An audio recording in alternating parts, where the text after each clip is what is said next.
And besides this, given all diligence, added to your faith virtue, and to the virtue knowledge, and to knowledge temperance, to temperance patience, to patience godliness, and to godliness brotherly kindness, and to brotherly kindness charity. But to listen at it and then receiving it is different. See, there is 7 qualifications to make the statue of God. There are 7 church ages that God has brought the church to this qualification, and He has 7 messengers to do it. There are 7, 7, 7. Got you right.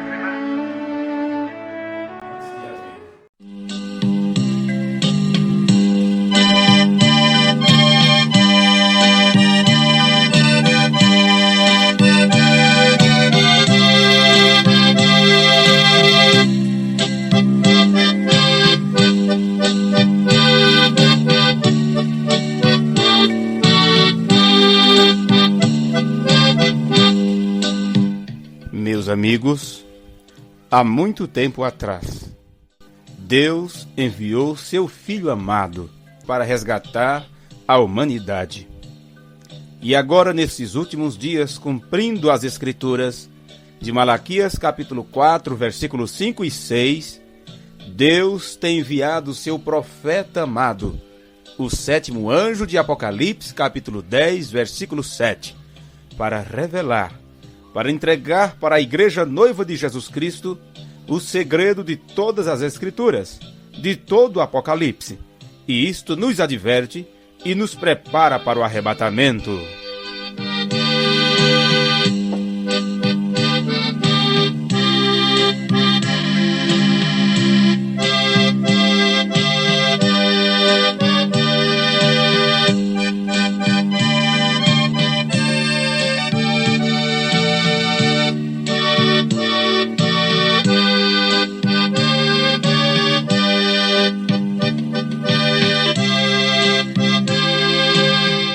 Neste momento, Deus, através desta emissora, leva até você mais uma mensagem de fé, de ânimo, uma palavra a seu favor.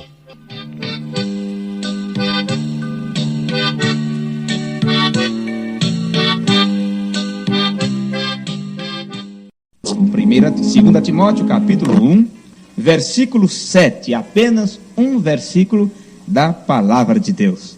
Vamos ler. Porque Deus não nos deu o espírito de temor, mas de fortaleza e de amor e de moderação. Vamos ler todos juntos? Você que tem sua Bíblia aí, vamos ler? Porque Deus não nos deu o espírito de temor, mas de fortaleza e de amor e de moderação. Amém. Senhor Jesus, nós temos lido porção de Tua Palavra e pedimos, Senhor, que a bênção destas Escrituras possa vir de encontro aos nossos corações, aos corações sinceros, aqueles que têm fome e sede de justiça, aos nossos irmãos presentes e aqueles que estão nos ouvindo através desta emissora, nesse instante, aqueles também que posteriormente ouvirão através das fitas, através das mensagens gravadas. Que estas pessoas, Senhor, sejam abençoadas e saciadas pela palavra de Deus. Que as enfermidades, Senhor, sejam expulsas no nome de nosso Senhor Jesus Cristo. E que nenhum demônio tenha poder agora sobre os meus ouvintes. Mas que o Teu Espírito Santo nesse instante tome conta de cada pessoa. E que os corações, que os ouvidos sejam circuncidados, sejam lapidados, sejam preparados. Para que a palavra de Deus tenha livre acesso através do ouvir e que possa descer ao seu entendimento, ao seu coração, e que assim as almas dos eleitos sejam saciadas e alcançadas pelo ministério do último dia, que viria para revelar todas as coisas. Apocalipse 10, 7. Os 7 selos revelados nos corações da tua igreja e dos teus filhos é a minha oração, no nome de nosso Senhor Jesus Cristo. Amém, Senhor. Amém e amém. Podei-vos assentar, amados. Louvado e engrandecido seja o nome do Senhor. Amados, Israel, o povo hebreu, eles passaram 400 anos em cativeiro na terra do Egito. Deus prometeu aos nossos primeiros pais, aos antigos patriarcas, a Abraão, Isaque e Jacó, que aquele povo ficaria retido no Egito por um período de 400 anos, e quando passasse esse tempo, Deus libertaria aquele povo através de mão forte, através de um braço poderoso. A mão forte era o próprio Deus visitando o seu povo através de uma mensagem profética, representando Deus para o povo que o aceitasse. Por isso Jesus disse que aquele que aceita o enviado está aceitando aquele que o enviou. E Jesus disse: quem vos rejeita a vós está rejeitando a mim.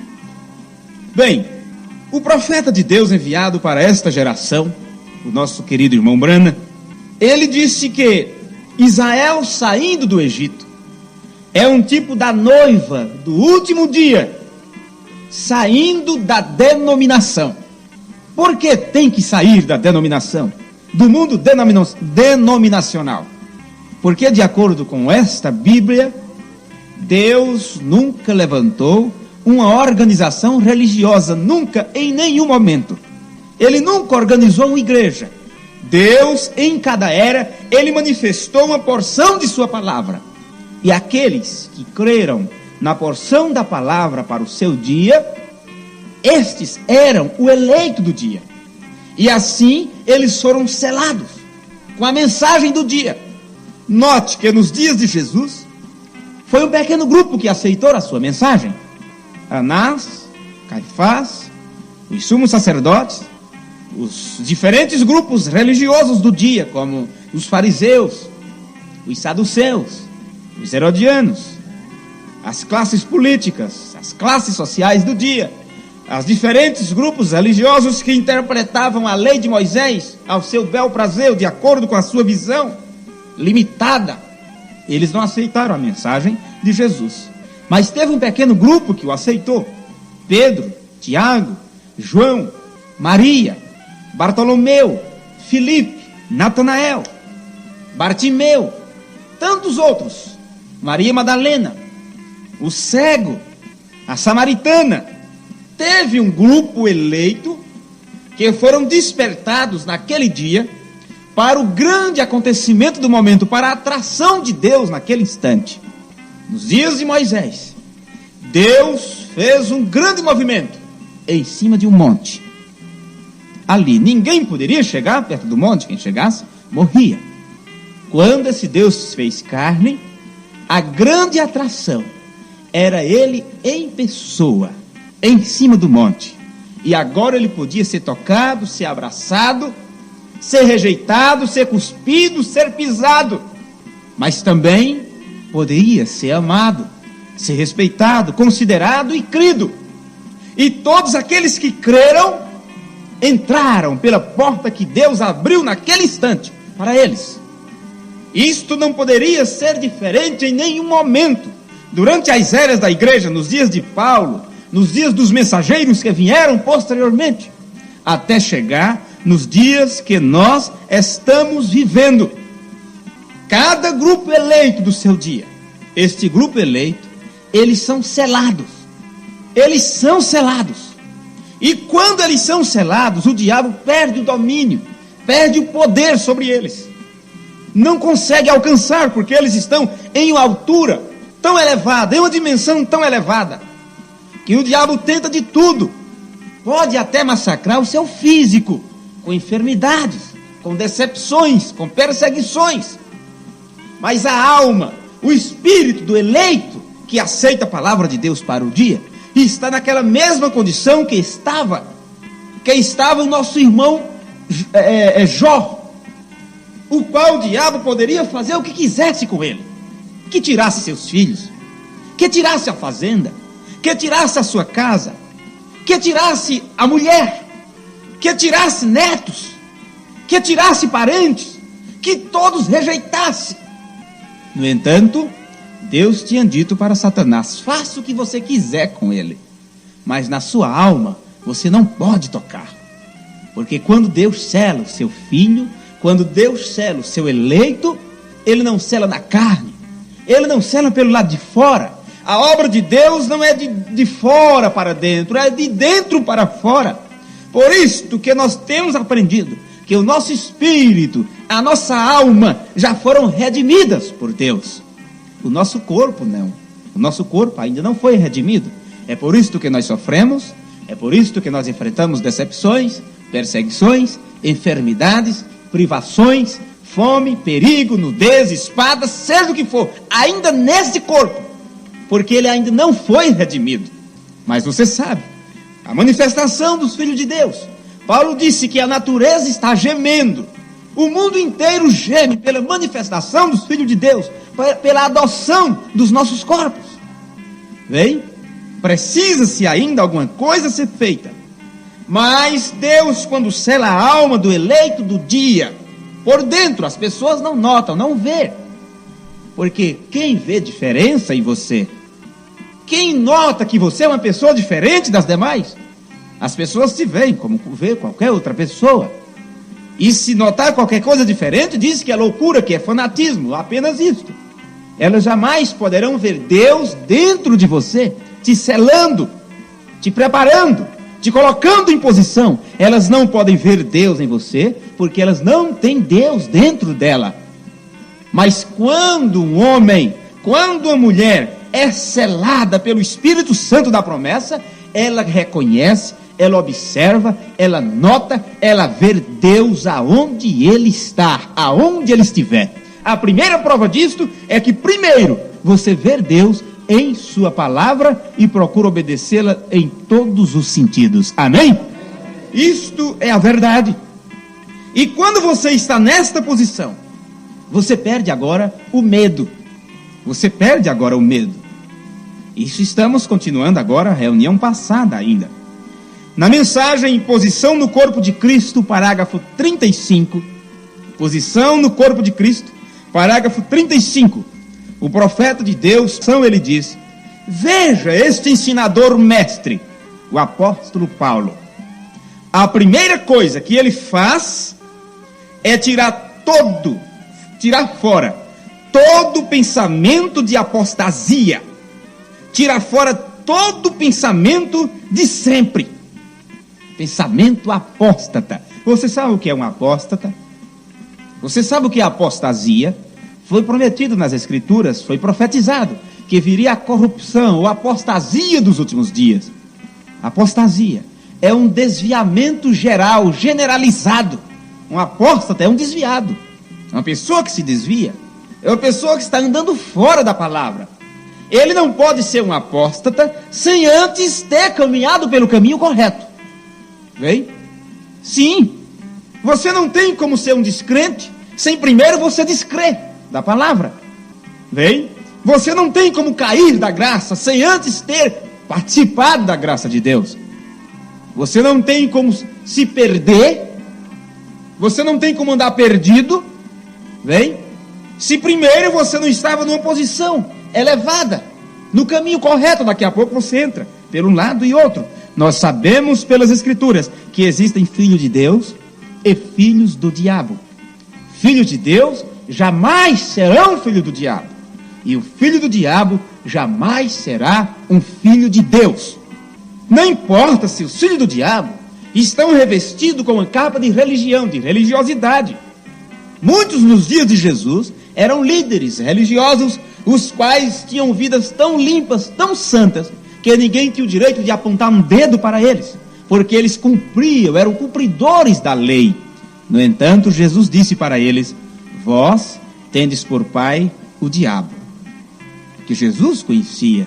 Jesus não olhava como nós olhamos, segundo os nossos olhos carnais. Jesus olhava por dentro, conhecia por dentro. Agora, um filho de Deus, depois que ele toma conhecimento da verdade, qual é o trabalho de Satanás agora? Para tentar atrapalhar este homem, esta mulher que conheceu a verdade. Ele fará tudo para trabalhar primeiro na tua mente. É onde está o campo de batalha. É na tua mente. A maior batalha jamais pelejada, o campo de batalha, ela é travada na mente humana, na sua imaginação. O diabo procura usar os teus sentidos do corpo, não apenas o do corpo, da visão, audição, paladar, olfato, tato. Não, ele tenta usar os sentidos do espírito.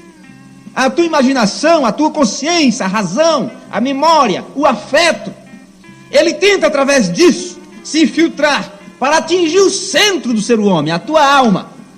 Ele tenta atingir o centro, lá onde está a sala de controle, o homem da máquina. E se ele conseguir, se os canais do corpo, do espírito, se abrir para ele, e se der ouvido, vem? Por isso que Deus fala através do ouvido, a fé vem pelo ouvir. O diabo também ele usa o ouvir. Por isso que Paulo chegou a dizer que, tendo comichão nos ouvidos, amontoariam para si doutores conforme suas próprias concupiscências, desviando seus ouvidos da verdade, voltando a fábulas, a doutrinas e preceitos humanos. O diabo usa também, então, o ouvido, assim como Deus também usa. Agora, ele tenta entrar ali, com pensamentos de apostasia, pensamentos desviados, ideias contrárias à palavra, e pensamentos humanos, ideias humanas. Tenta mostrar para você apenas as tuas fraquezas, apenas o teu lado fraco. Ele não deixará você ver o quanto que você tem se esforçado para viver a palavra. Ele só vai mostrar quantas vezes você tem tropeçado. E se ele conseguir atingir a tua alma, ele semeará lá a dúvida. E quando o homem duvida, o que acontece? Ele é um caído. Ele cai. Ele duvida. Foi o que aconteceu com Eva. Ela duvidou da palavra de Deus.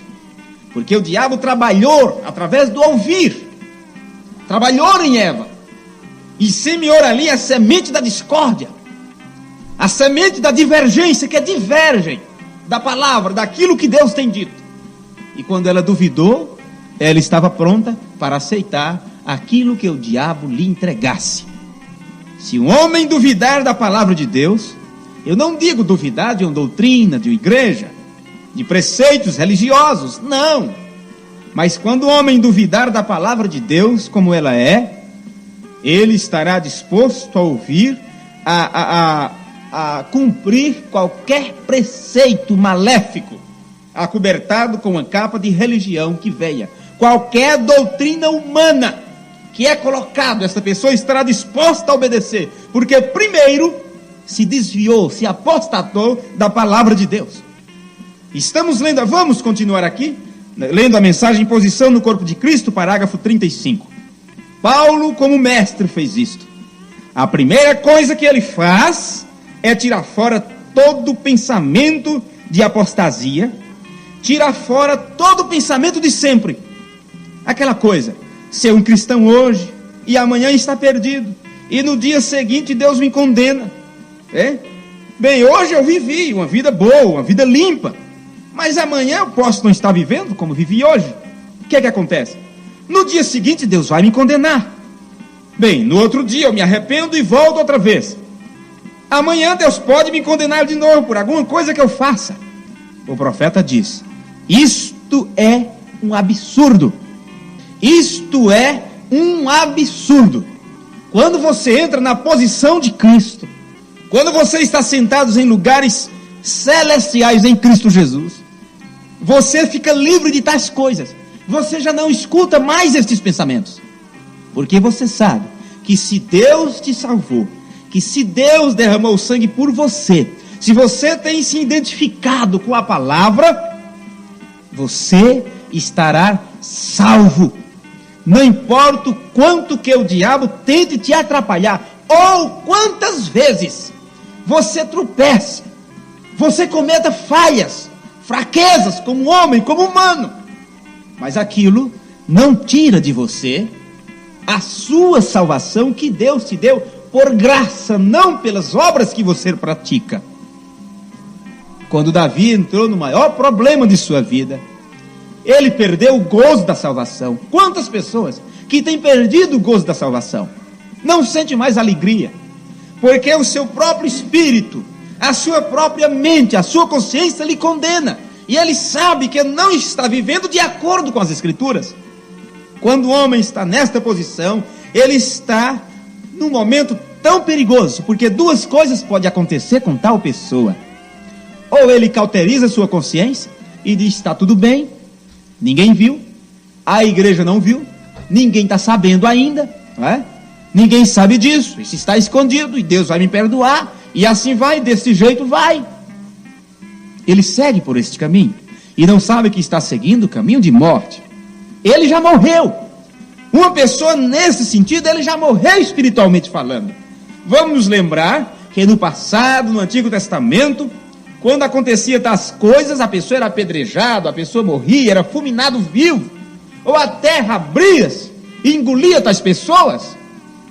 Mas hoje é diferente.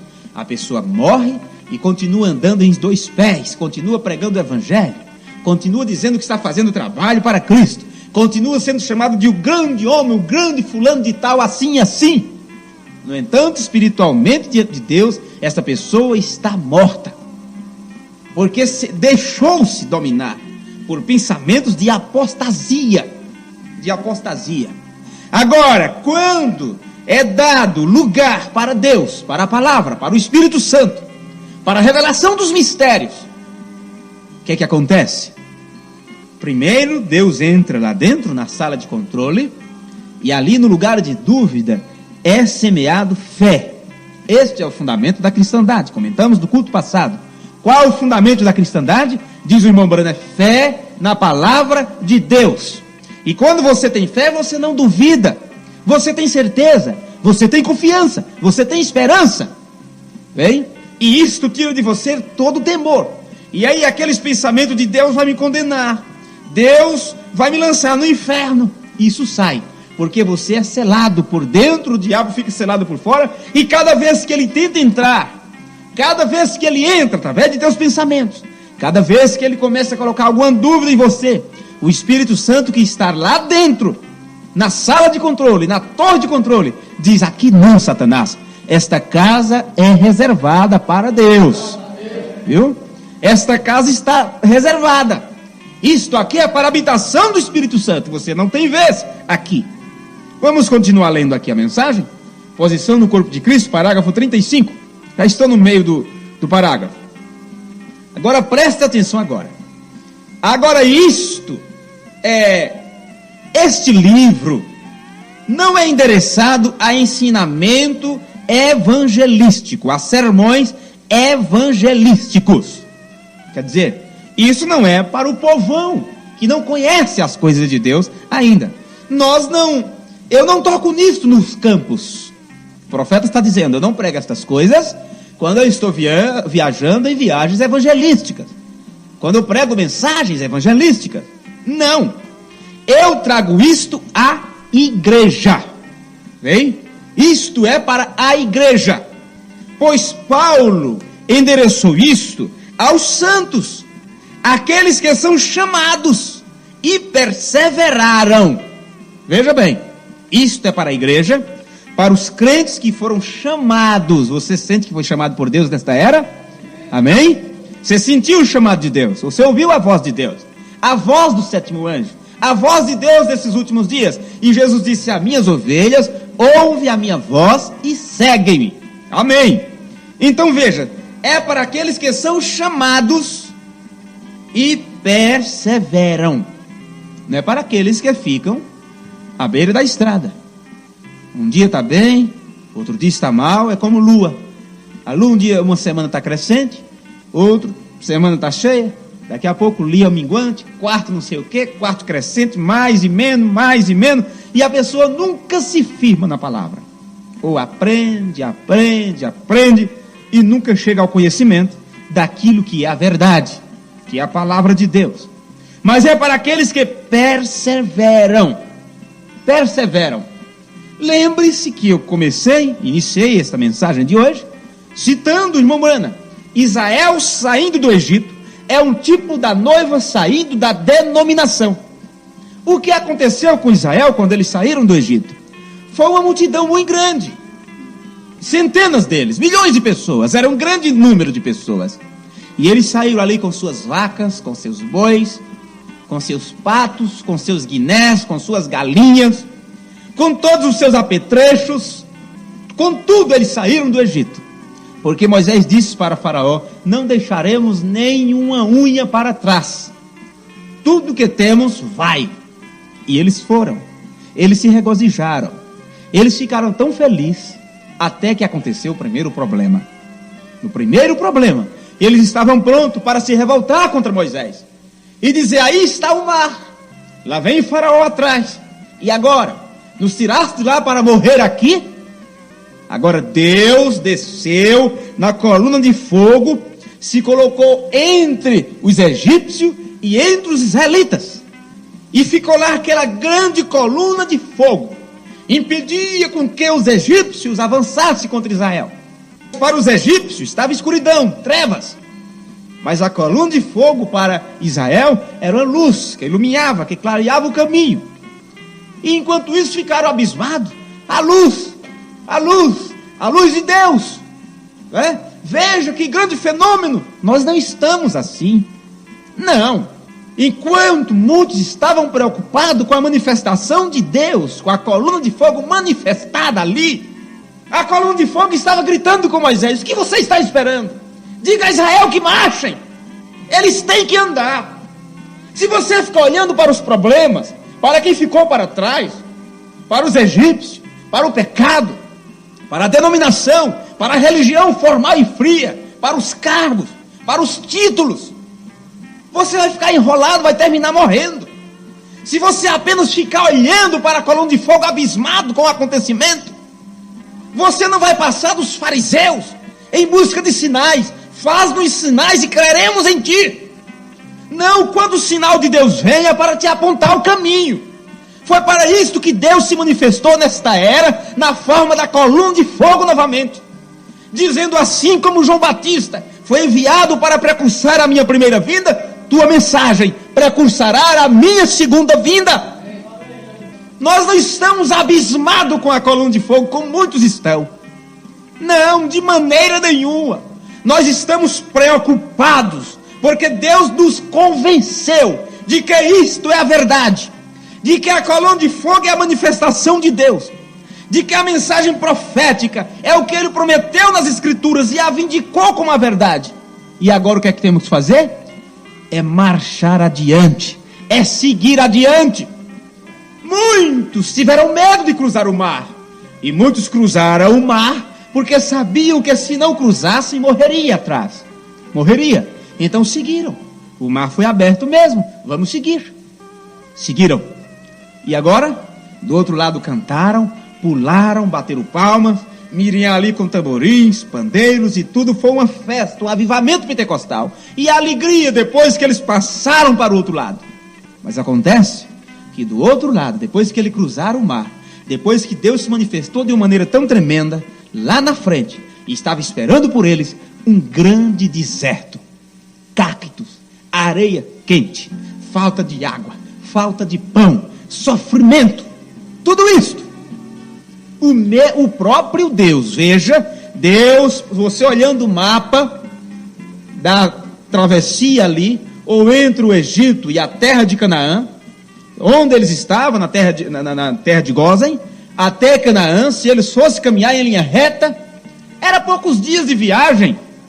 No entanto, eles passaram 40 anos dando voltas e mais volta.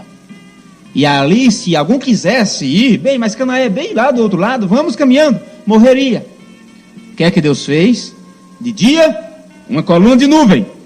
À noite, aquilo era a coluna de fogo. E onde ela parava, Israel parava e montava ali a tenda da congregação.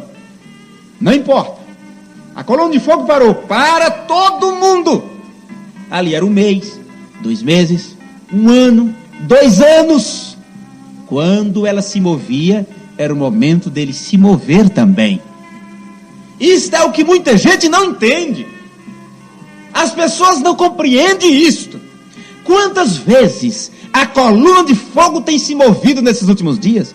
E aqueles que saíram do Egito, aqueles que deixaram para trás a denominação formal e fria, que cruzaram o Mar Vermelho, que seguiram a mensagem do profeta do dia, no entanto, onde estacionaram, gostaram, acharam muito bom, não é? Acharam muito bom. Aqui a terra parece que tem uma aguinha aqui do lado, tem um oásisinho ali.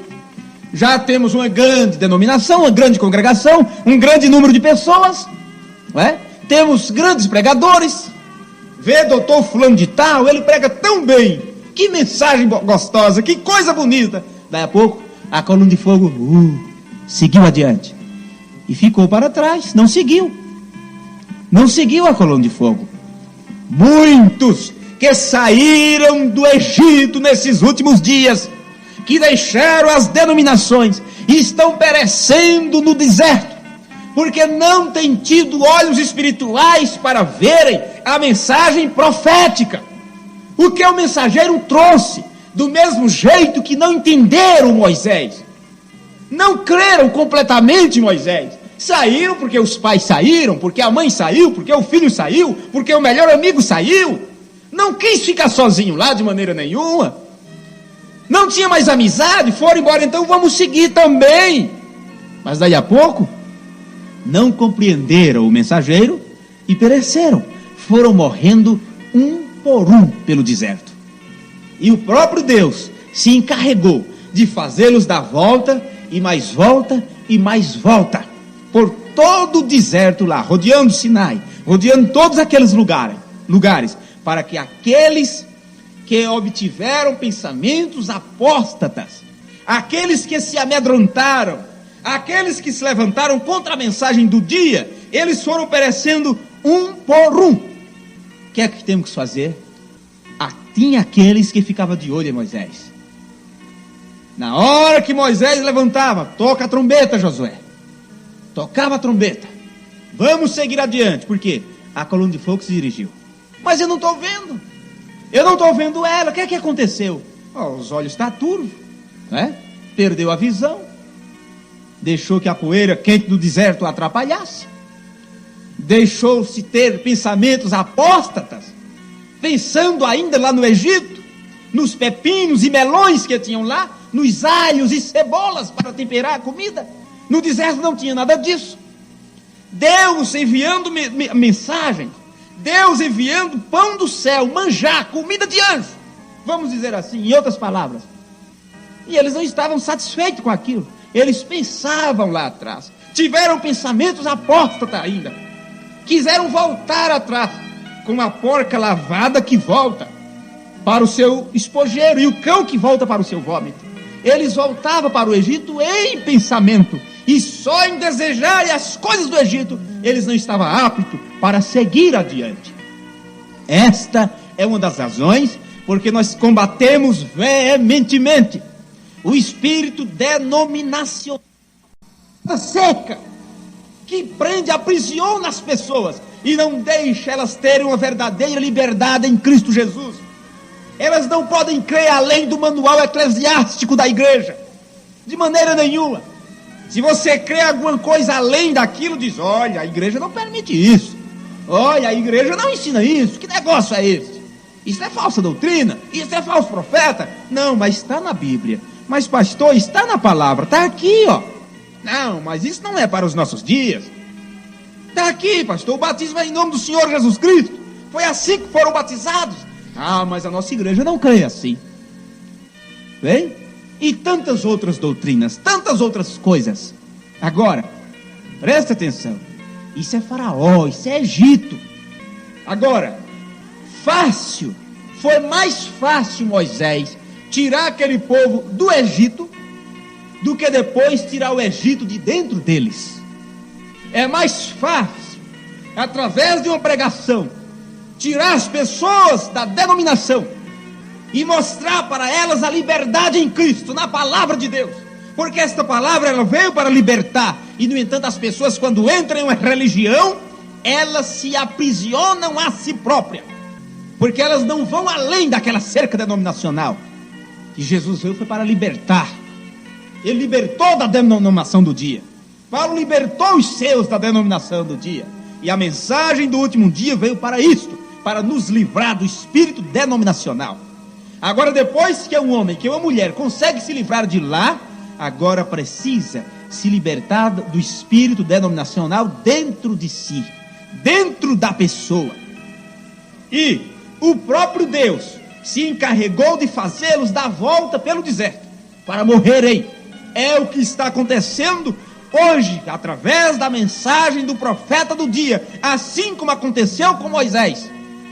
Deus está dando volta, e mais volta, e mais volta, e as pessoas estão se perdendo, não estão conseguindo acompanhar a coluna de fogo, e por não conseguirem acompanhar, começa a murmurar, a desejar o passado, o que criou antes, a vida que tinha antes.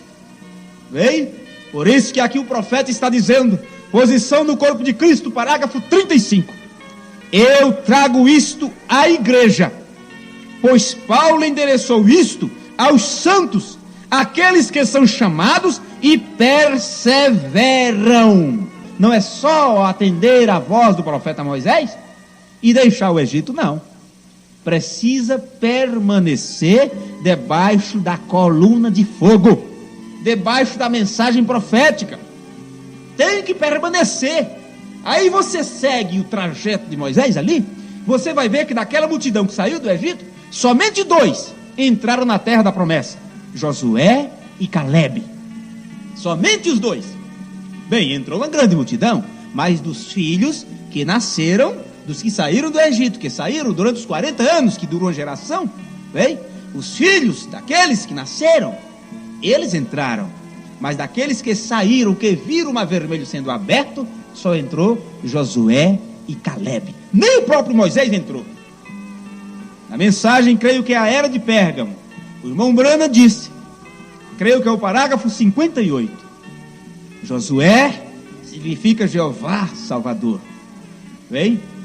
E Calebe representa aqueles que permanecem firmes ao lado de Josué.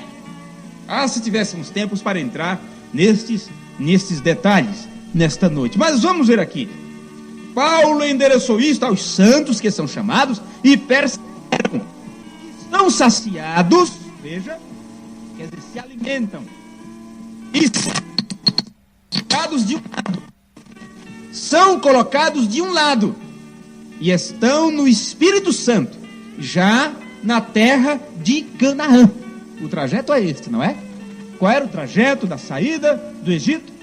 Era a terra da promessa. Como se chamava a terra da promessa? Canaã. Canaã é a nossa terra de promessa hoje. E o que significa? O que significa Canaã? Olha, ele está tentando lhes dizer, veja, ele com letra maiúscula, ele está tentando lhes dizer, Deus está tentando dizer para a igreja, a primeira coisa, tire isto de sua mente, que você vai se perder, e que você vai fazer isto, e que você está com medo. Não tenha medo de nada. É serpente que vai vir para mordê-los? Será que existe hoje serpente mordendo as pessoas? Sim, doutrinas da serpente está mordendo muitos hoje que saíram através desta mensagem. Bem, mas você está com medo de quê? Falta de pão, falta de água nesta caminhada? Não tenha medo de nada, pois ele está tentando lhes dizer onde você está. Bem, a igreja precisa saber aonde ela está. Quando ela reconhece, aqui eu estou, aqui me encontro, é aqui que eu estou, ela se posiciona e sabe então que direção tomar. É assim que acontece com os radares. Descobrindo onde está a nave, onde está o avião. Pegue um mapa de um grande lugar, pegue o mapa desta cidade. Se o mapa está bem detalhado, a primeira coisa, você quer saber onde se encontra a prefeitura municipal? Onde se encontram os hospitais? Primeiro veja onde você está. Aqui é a rua tal, descubra no mapa a rua tal. Coloque um ponto, eu estou aqui.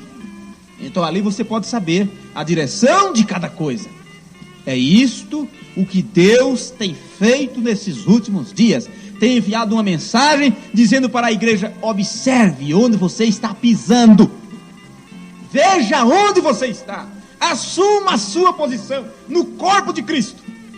Bem, somente aqueles que ficarem nesta posição, que entrarem em posição, é que poderão entrar na terra de Canaã, que é um tipo do batismo do Espírito Santo.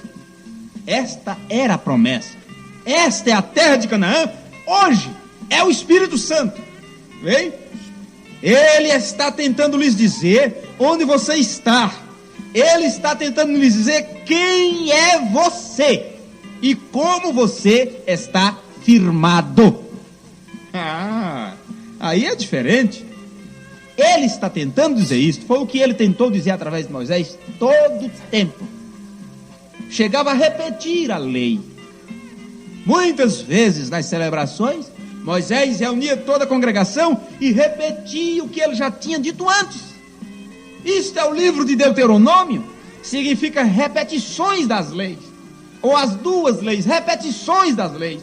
Tudo foi repetido para que o povo entendesse quem era, por que estava ali, o que é que Deus fez tirando eles do Egito. Aquilo era um tipo da noiva no último dia, saindo da denominação e entrando na terra da promessa, que é o Espírito Santo. Mas entre uma saída e outra existe um deserto muito grande e existe muita coisa a ser feita. Primeiro, o que aconteceu? Enfrentaram o deserto, enfrentaram as provações e foram morrendo. Outros foram morrendo, outros foram rejeitando, outros foram se desviando. Outros diziam: olha, sabe de uma coisa? Eu vou ficar aqui com Moabe mesmo, viu? Eu não vou adiante mais não, estou cansado, meus filhos não querem mais. Eu vou ficar aqui entre os filisteus, eu vou ficar aqui entre os moabitas. Eu não vou seguir mais isso não. Estou cansado, esse homem é maluco. Esse homem está doido. Vai terminar morrer todo mundo. Quantos que já morreram? Foi prometido para nós que íamos para uma terra que mana leite e mel. Só que Deus não disse quanto tempo eles iam passar na caminhada. Passaram 40 anos caminhando pelo deserto. Irmãos, durante esse trajeto que Deus tem enviado este alarido, a mensagem precursora de sua segunda vinda, Ele tem dado voltas e mais voltas com este povo, para que muitos morram pelo caminho, para que muitos pereçam, para que muitos dêem meia volta, para que muitos voltem atrás, para que muitos rejeitem, para que muitos critiquem, porque só vai entrar os eleitos que foram representados por Josué e Calebe. Josué representa o líder do último dia. O líder do último dia. Você diz: que líder é este? Quem que lidera a igreja desses últimos dias? Como? Deus disse: enviaria o 7º anjo para revelar todas as coisas, para mostrar como guia. Eu estou falando de um homem? Não, eu estou falando de uma manifestação de Deus no homem aqui na terra. E quando isso acontece, o que é isso?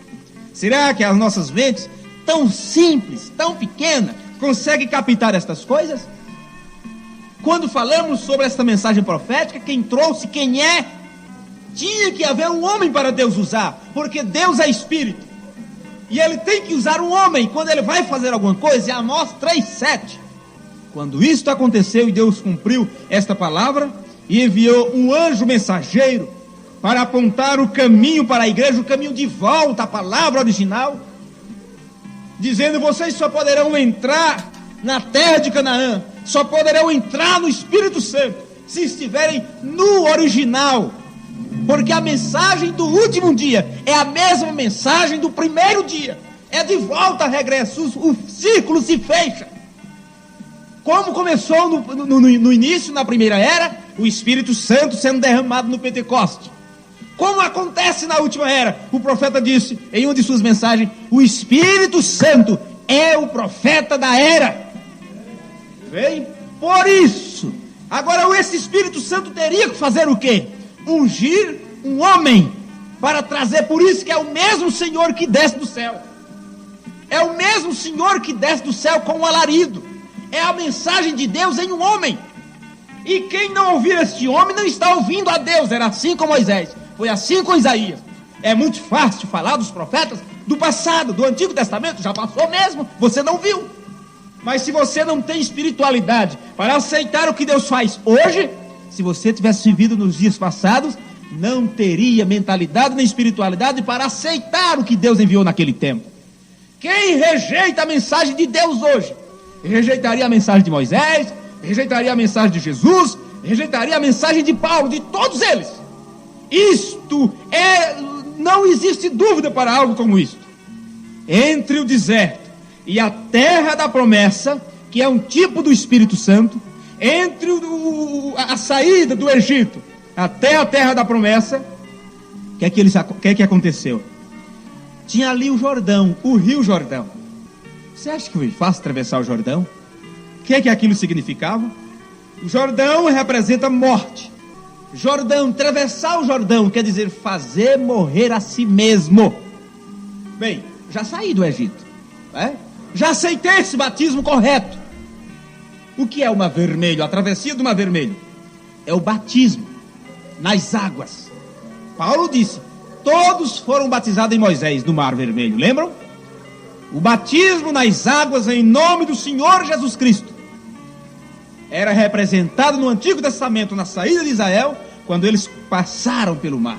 Ali eles foram batizados nas águas.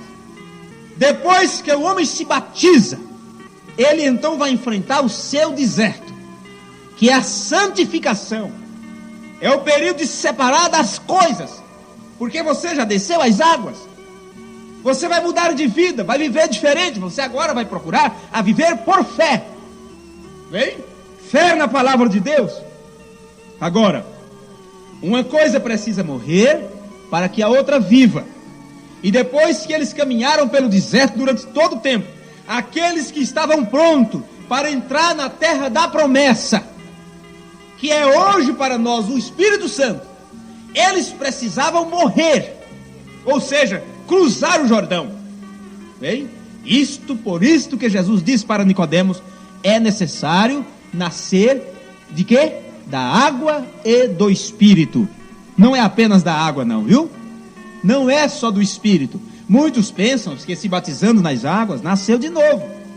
Muitos têm sido ensinados que levantando a mão, aceitando Jesus como seu Salvador, já é o novo nascimento. Não, de maneira nenhuma. Não é assim. Nascer da água e do Espírito. Ainda não nasceu de novo quando nasce da água. Isto é apenas justificação. Quando o homem se batiza em nome do Senhor Jesus Cristo, cumprindo Atos 2:38, Atos 19, versículo de 1 ao 5, quando recebe o nome do Pai, do Filho e do Espírito Santo em sua vida, que é Senhor Jesus Cristo, esta pessoa, o que é que ela fez?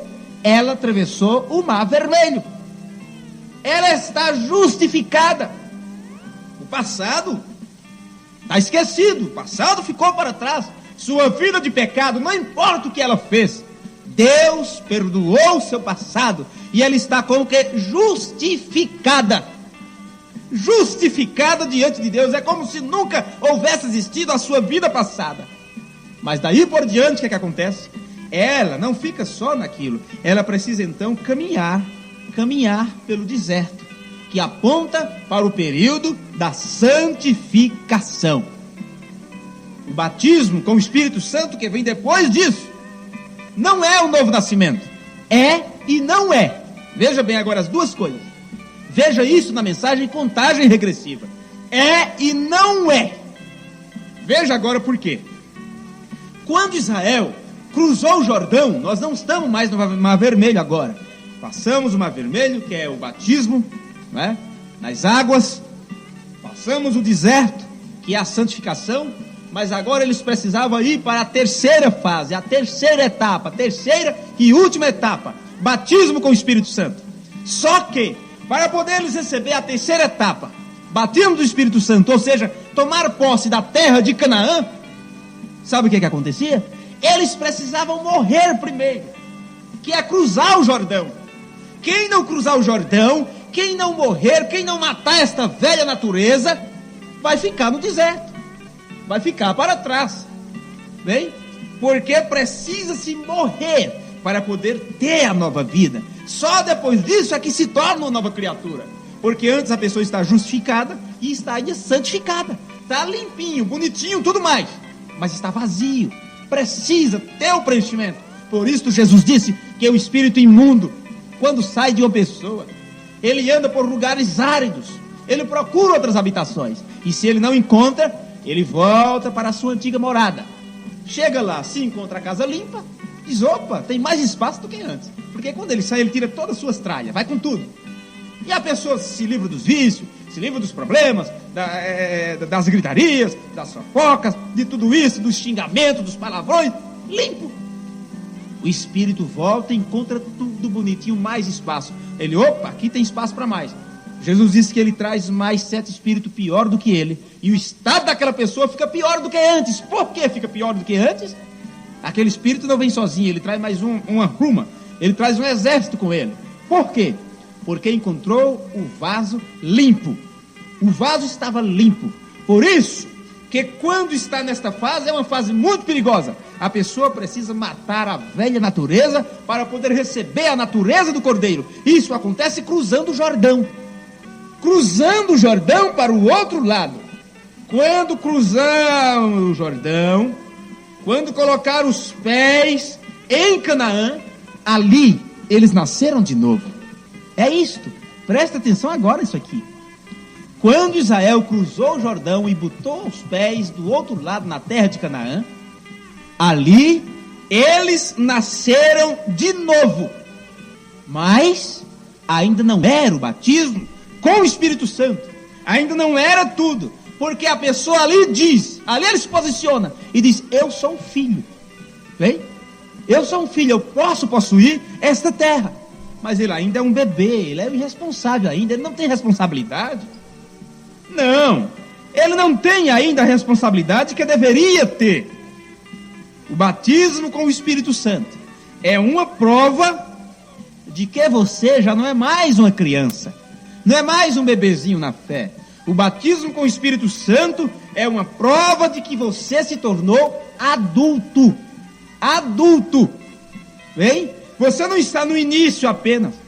É como a criança, ela vai se alimentando, Depois vai acrescentando as coisas. Foi o que Paulo disse, ou, aliás, Pedro disse. Você nasceu de novo. Vem? Nasceu da água e do Espírito. Não precisa nascer também, não é? Tudo bem, nasceu de novo, mas o que acontece? Paulo disse, Pedro disse, aí você vai acrescentando. Acrescente à vossa fé a virtude. Bem? A velha natureza ficou para trás. Você nasceu de novo, está ali recentemente no primeiro degrau, fé. Tudo é graça, tudo é bondade, glória a Deus, eu creio. Mas acrescentai à vossa fé a virtude. A virtude é a paciência. A paciência, a temperança, e assim vai, e até chegar ao amor fraternal. Acrescenta virtude sobre virtude. Vê? Se uma pessoa quer ter essas virtudes, muita gente quer ter essas virtudes sem ter o novo nascimento. Muitos querem isso. Querem ter essas virtudes sem o novo nascimento. E quando uma pessoa quer manifestar as virtudes do Cordeiro sem ter nascido de novo, é igual um abutre. Um abutre se tentando passar por pomba. Eu, pequeno, passei nos meus 6 anos de idade, 7 anos, meu pai me levava para umas reuniões evangélicas, e lá tinha alguém que ensinava para as crianças algumas historinhas, e uma delas era de um animalzinho que quis ser um pássaro. Ele disse, eu preciso voar como um pássaro. Eu quero voar como um pássaro. Mas você não tem pena. Ele disse, é simples. Eu enfio penas no meu corpo e vou voar. E ali não teve galinha, não teve pato, guiné, peru, que fosse que ele não catasse para arrancar as penas. O que ele pôde, ele arrancou. E enfiava. Ai, meu Deus, enfia daqui, enfia outra pena ali, enfia lá. E o sangue jorrando. Para com isso, para com isso. Não, eu quero voar como os pássaros. É assim que muita gente estão tentando mudar a sua própria natureza, viu? Enxertando as coisas, enxertando pensamentos, enxertando doutrinas, enfiando os pombas daqui, penas daqui, pena dali, se maltratando, se acabando, fazendo disso o maior sacrifício, se lamentando, que vida difícil, ser cristão é muito difícil, e o sangue jorra. Como posso aguentar esse cabelo crescido, num calor desse, e é difícil pentear, e essas roupas, sou chamada de velha nas escolas, não é? Nossa, eu não aguento isso, no meio de tantos colegas lá incrédulos, com tanto palavrão, tá difícil suportar, e assim vai, enfia uma pena daqui, enfia outra pena dali, tentando, meu Deus do céu, ser um pássaro para voar, tentando ser uma águia. Ficou cheio de pena, aquela coisa. Subiu no galho mais alto da árvore que tinha, E começou, balançou os braços, foi e pulou de cabeça mesmo. Eu vou voar, e todos embaixo esperando. Não é possível que ele vai voar mesmo. Não é? Vamos ver se vai. Assim eu vou, assim está bem. Gente, desse jeito não vai. Não se preocupe comigo. Se o rapto suceder hoje, eu vou. Não se preocupe, eu estou bem. Está tudo em paz. Eu tenho o controle da situação. Eu tenho certeza que se o rapto acontecer agora, eu vou subir com Jesus. Minha vida está no altar, cheio de pena, enfinhada ali. A natureza continua sendo a mesma de antes. Não foi transformada, não foi mudada, não passou pelos processos de justificação, santificação, morreu, matou a velha natureza para poder receber a natureza da pomba, do Espírito Santo, a natureza do Cordeiro. O certo é que se esborrachou todo no chão. Quando muitos se esborracharam no chão, quebrar a cara, é que vai perceber que ao invés de deixar Deus fazer a obra em sua vida, eles mesmos tentaram fazer por seus próprios esforços, por seus próprios interesses, de suas próprias maneiras, de acordo com seus próprios pensamentos. E o nosso pensamento não vale, nossa mentalidade não vale, conhecimento próprio não vale, mensagem própria não vale, descobertas próprias não vale, revelações extras não vale. A única coisa que pode fazer essa igreja alçar voo, como verdadeiras águias, voar em alturas espirituais e encontrar o Senhor nos ares, é ela receber toda a cobertura da palavra, a revelação de todos os mistérios que foi entregue pelo 7º anjo, enviado para a 7ª era da igreja. Fora disso é conjectura, fora disso é preceito humano, é antibíblico. Pode ver quantas dessas doutrinas, quantas dessas igrejas estão 100% com as escrituras. Para começar com o batismo que tem. Hein? Não teríamos tempo de falar em todas as outras coisas. Mas irmãos, vamos concluir com isto aqui. Querer ter estas virtudes sem o novo nascimento é como abutre com penas de pomba. Vai continuar sendo abutre. A pomba ela não come carniça. Não, de maneira nenhuma. Ela só se alimenta de coisas simples, puras. Por isso ela não tem fel. Ela não precisa do fel para digerir carniça. Mas o abutre, o corvo, ele precisa do fel.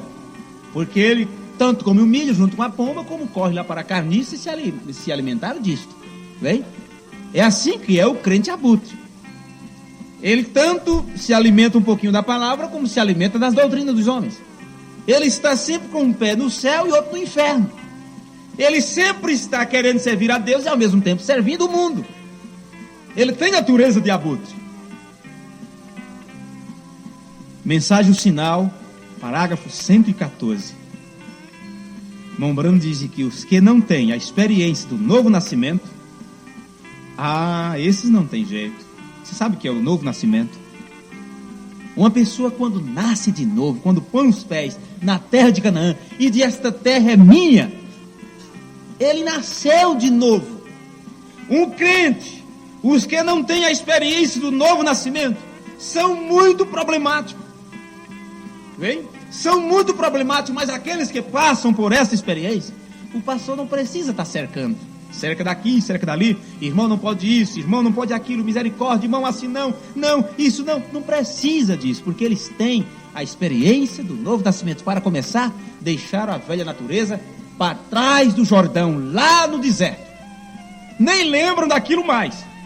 O novo nascimento é o fundamento da estatura. Você já não está mais no deserto, você já cruzou o Jordão, nasceu de novo. Você está agora no fundamento da estatura. Lembre-se agora da pirâmide. Eu disse, o novo nascimento, você está ali no fundamento da estatura. Fundamento da cristandade, fé na palavra de Deus.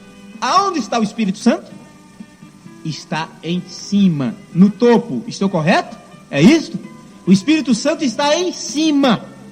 Ali a pessoa tem que caminhar de baixo, fé, virtude, conhecimento, temperança, paciência, piedade, amor fraternal.